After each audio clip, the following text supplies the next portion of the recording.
ভারতীয় দর্শন এই দুটো শব্দ শুনলেই কি মাথায় আসে? এক বিশাল জটিল জ্ঞান সমুদ্রের কথা। ভাবছেন কিভাবে এই হাজার বছরের চিন্তার জগৎটাকে ধরা যাবে? আচ্ছা, আজকের এই আলোচনায় আমরা ঠিক সেটাই করতে চলেছি। একটা সহজ ম্যাপের সাহায্যে পুরো বিষয়টা বুঝে নেব। হ্যাঁ, প্রশ্নটা তো আসতেই পারে, তাই না? হাজার হাজার বছরের ফিলসফি, এত এত চিন্তাভাবনা, কিভাবে সবটা মাথায় রাখা সম্ভব? কিন্তু দেখুন, ভয় পাওয়ার একদমই কিছু নেই। কারণ এই বিশাল সমুদ্র পাড়ি দেওয়ার জন্য আমাদের হাতে একটা পরিষ্কার কম্পাস, বা বলা যেতে পারে একটা ম্যাপ আছে। আর সেই ম্যাপটাই হলো ঠিক এই জিনিসটা। অবাক হচ্ছেন? ভাবছেন একটা ফ্লো চার্ট দিয়ে কিভাবে পুরো ভারতীয় দর্শন বোঝা সম্ভব? হ্যাঁ, সম্ভব। কারণ পুরো বিষয়টা দাঁড়িয়ে আছে শুধু একটা মাত্র প্রশ্নের উপর। আর ওই একটা প্রশ্নই কিন্তু ভারতীয় দর্শনের সমস্ত শাখা প্রশাখাকে একদম দুটো পরিষ্কার ভাগে ভাগ করে দিয়েছে। এই বিভাজনটাই হলো আমাদের আজকের আলোচনার মূল ভিত্তি। তো এই বিভাজনের একেবারে কেন্দ্রবিন্দুতে কি আছে? আছে বেদ। বেদকে বলা হয় ভারতীয় উপমহাদেশের সবচেয়ে প্রাচীন ধর্মগ্রন্থ, জ্ঞানের এক বিশাল ভাণ্ডার। এখন কোন দার্শনিক শাখা এই বেদের কর্তৃত্বকে কিভাবে দেখছে তার উপরে কিন্তু নির্ভর করে তাদের পরিচয়, তাদের পুরো দর্শন।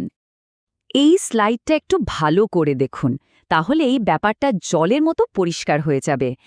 একদিকে আছে আস্তিক, সহজ কথায় যিনি বিশ্বাস করেন, মানে যারা বেদের কথাকে চূড়ান্ত সত্যি বলে মনে করেন।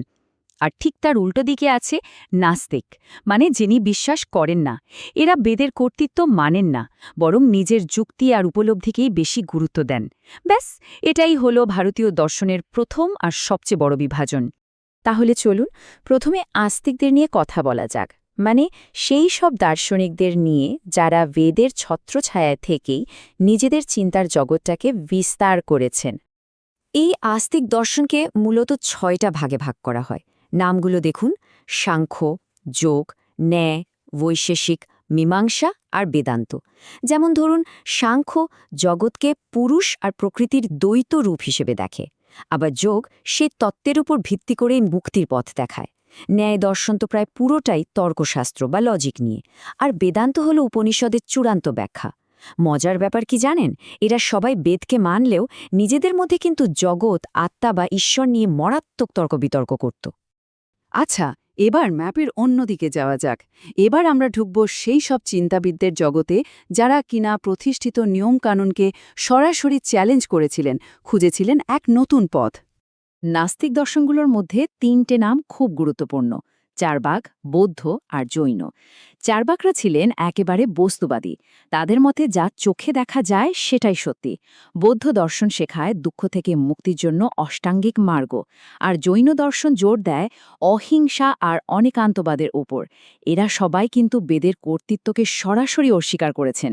তাদের কাছে জ্ঞানের মূল উৎস ছিল যুক্তি আর নিজের উপলব্ধি। এই যে টেবিলটা দেখছেন, এটা পরীক্ষার প্রস্তুতির জন্য একেবারে যাকে বলে চিটশিট। এক নজরে আস্তিক আর নাস্তিক দর্শনের মূল পার্থক্যগুলো এখানে দেয়া আছে।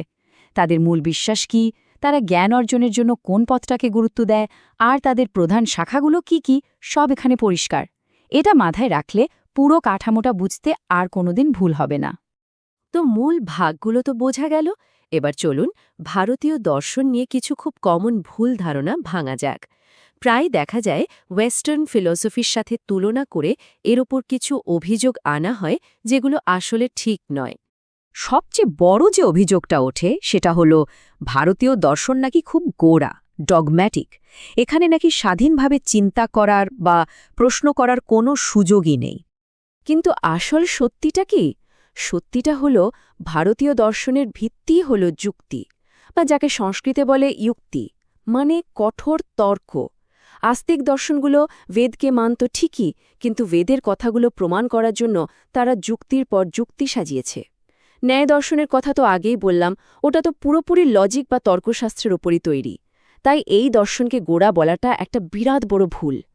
আচ্ছা, আরেকটা খুব কমন অভিযোগ হলো ভারতীয় দর্শন নাকি খুব হতাশাবাদী, পেসিমিস্টিক। সারাক্ষণ শুধু দুঃখ, কষ্ট, মায়া এইসব নিয়ে নাকি কথা বলে। হ্যাঁ, এটা ঠিক যে ভারতীয় দর্শন দুঃখ বা সাফারিংকে জীবনের একটা মৌলিক সত্যি হিসেবে মেনে নেয়, কিন্তু এখানে গল্পটা শেষ হয় না। দুঃখকে স্বীকার করা হয় সমস্যাটাকে বোঝার জন্য, যাতে তার সমাধান খোঁজা যায়। এটা অনেকটা ডাক্তারের মতো, যিনি আগে রোগটা নির্ণয় করেন। কারণ এই দর্শনের আসল লক্ষ্যই হল মোক্ষ, মানে দুঃখের এই চক্র থেকে পুরোপুরি মুক্তি পাওয়া। তো যে দর্শন একটা সমস্যার কথা বলে, তার স্থায়ী সমাধানের পথ দেখায়, তাকে কি হতাশাবাদী বলা যায়? একদমই না, বরং এটা চরম আশাবাদের দর্শন। শেষ অভিযোগটা হল ভারতীয় দর্শন নাকি নীতিশাস্ত্র বা এথিক্সকে কোনো গুরুত্বই দেয় না, খালি পারলৌকিক চিন্তা নিয়েই ব্যস্ত থাকে। এটাও কিন্তু একদম ঠিক নয়। ধর্ম আর কর্ম, এই দুটো কনসেপ্ট ভারতীয় দর্শনের একেবারে মূলে রয়েছে। ধর্ম মানে হল সঠিক কাজ বা নৈতিক দায়িত্ব, আর কর্মফল হল সেই নিয়ম যা বলে প্রত্যেকটা কাজের একটা ফল আছে, ভালো কাজের ভালো ফল, খারাপ কাজের খারাপ ফল। তো যেখানে কর্মফলের এত বড় একটা ধারণা আছে, সেখানে নীতিশাস্ত্রকে উপেক্ষা করার তো কোনো প্রশ্নই ওঠে না। এবার আমরা দেখব এই যে এত এত চিন্তা ভাবনা, এগুলো সময়ের সাথে সাথে কিভাবে বদলেছে, কিভাবে বিকশিত হয়েছে। ভারতীয় দর্শন কিন্তু কোনো একটা নির্দিষ্ট সময়ে তৈরি হয়ে থেমে থাকেনি, এটা একটা জীবন্ত বহমান ঐতিহ্যের মতো। এই টাইমলাইনটা দেখুন, তাহলেই বুঝতে পারবেন। এই শুরুটা হয়েছিল বৈদিক যুগে, যখন জ্ঞান মুখে মুখে ছড়াত, স্তোত্রের মাধ্যমে। একে বলা হতো শ্রুতি। এরপর এলো মহাকাব্যের যুগ, যখন নতুন নতুন ভাবনা উঠে আসতে লাগল। তারপর এলো সূত্রযুগ, যখন বিশাল বিশাল জ্ঞানকে ছোট ছোট মনে রাখার মতো সূত্রে বেঁধে ফেলা হলো। আর সবশেষে এলো ভাষ্যযুগ। এই সময়ে ওই সূত্রগুলোর ওপর বছরের পর বছর ধরে চলল বিতর্ক, আলোচনা, টিকা টিপ্পনী। এক একটা সূত্রের উপর হাজার পাতার বই লেখা হলো। ভাবুন একবার, মৌখিক স্তোত্র থেকে লিখিত সূত্র, আর তারপর তার ওপর বিস্তারিত ভাষ্য। চিন্তার এই যে একটা ধারাবাহিক বিবর্তন, এটাই তো প্রমাণ করে যে ভারতীয় দর্শন কোনো মৃত বিষয় নয়, বরং একটা জীবন্ত শ্বাস-প্রশ্বাস নেওয়া বুদ্ধিবৃত্তিক ঐতিহ্য। সবশেষে একটা প্রশ্ন রেখে যেতে চাই। আজকের এই জটিল আধুনিক পৃথিবীতে, যেখানে আমরা তথ্যের বন্যায় প্রায় দিশেহারা, সেখানে এমন একটা প্রাচীন দর্শনের মূল্য ঠিক কোথায়, যার লক্ষ্য শুধু সত্যিটা জানা নয়, বরং জীবন থেকে মুক্তি পাওয়া?